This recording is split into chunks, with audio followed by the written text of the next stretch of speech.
Follower বাড়ানোর একটা Ninja technique আমি আপনাদেরকে বলে দিব যে কিভাবে আপনারা ফলোয়ার বাড়াবেন। যাদের 5000-এর কম ফলোয়ার তারা কিভাবে মানে মাত্র এক সপ্তাহের ভিতরে আপনারা 5000 ফলোয়ার বানিয়ে নিতে পারবেন, বা যাদের মানে 5000 ফলোয়ার কমপ্লিট হয়ে গেছে এবং তারা মনিটাইজেশন করতে পারছেন অষ্টামের কারণে, কিভাবে আপনারা অষ্টামটা পূর্ণ করবেন সেটাও আমি বলে দিব ইনশাল্লাহ। শুধু ধৈর্য সহকারে ভিডিওটা আপনাকে দেখতে হবে, এই জন্য আপনি ধৈর্য সহকারে ভিডিওটা দেখবেন।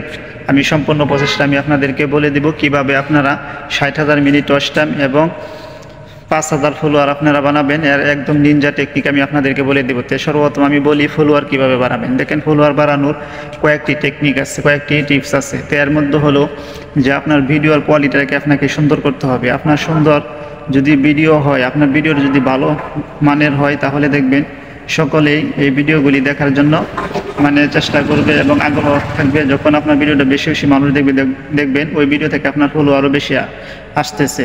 তো এর এক নম্বর কারণ হলো এটা। আরেকটা কারণ হলো যখন আপনি অন্য জনের ভিডিওগুলি দেখবেন, বিশেষ করে সাজেস্ট ফরিওতে যে ভিডিওগুলি থাকে ওই ভিডিওগুলি দেখার চেষ্টা করবেন। আর ওইখানে গঠনমূলক সুন্দর একটি কমেন্ট করে আসবেন, হ্যাঁ 2-3-4 লাইনের কমেন্ট করে আসবেন বা 5 লাইনের একটি কমেন্ট করে আসবেন, সুন্দর করে গঠনমূলক, যাতে সকলের নজরে আপনার কমেন্টটা চলে আসে।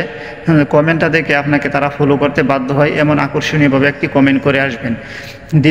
তৃতীয় নম্বর হলো যখন আপনি কারো কমেন্টে নিচে গিয়ে মানে কখনোই বলবেন না যে আমাকে ফলো দেন বা আমি আপনাকে ফলো দিচ্ছি বা ফলো ব্যাক দিন, এই সমস্ত কথাবার্তা কখনোই বলবেন না। তাহলে কিন্তু আপনাকে কেউ ফলো করবে না। অনেকেই আছে এরকম যারা লেখে তাদেরকে কিন্তু ফলো করে না। এই জন্য এই সমস্ত লেখা থেকে বিরত থাকার চেষ্টা করবেন।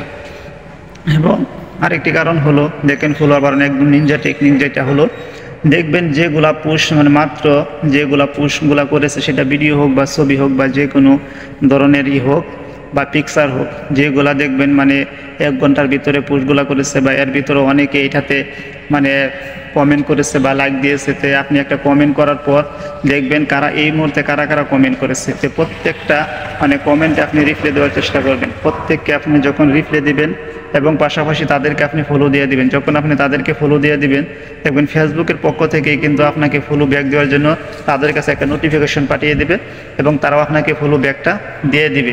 তো এভাবেই কিন্তু আমাদের পেজে আমরা ফলোয়ার বাড়িয়ে নিতে পারি। এটা হলো একটা গোপন টেকনিক যে আমরা যত ফলোয়ার করবো ততজন মানুষের কাছে ফেসবুকের পক্ষ থেকে একটি নোটিফিকেশন পাঠিয়ে দেবে আমাদেরকে ফলো ব্যাক দেওয়ার জন্য। তো এই কাজটাও করে যাবেন। হ্যাঁ, এবং আরেকটা হলো যে ফলোয়ার এই ভিউ বাড়ানোর জন্য যাদের 5000 ফলোয়ার হয়ে গেছে কিন্তু 60,000 মিনিট ওয়াচ টাইম পূর্ণ করতে পারছেন না, তাদের জন্য বলবো যে আপনারা নিয়মিত ভিডিও আপলোড করে যান এবং নিয়মিত অন্যগুলোর ভিডিওগুলি দেখেন, তাহলে দেখবেন আপনারও আস্তে আস্তে মানে ওয়াচ টাইম পূর্ণ হয়ে যাবে। তবে ওয়াচ টাইম পূর্ণ হওয়ার আরও কিছু ক্রাইটেরিয়া আছে, সবগুলো ক্রাইটেরিয়া আমি বলবো ইনশাল্লাহ। তবে আরেকটা ভিডিওতে বলবো, অবশ্যই সেই পর্যন্ত আপনার ধৈর্য সহকারে থাকবেন এবং পেজটাকে ফলো দিয়ে রাখবেন, পাশে থাকবেন ইনশাল্লাহ। পরবর্তীতে সময় আমি জানিয়ে দিব কিভাবে আপনি 60,000 মিনিট ওয়াচ টাইম পূর্ণ করে আপনি ইনস্টিমেট সেট আপ পেতে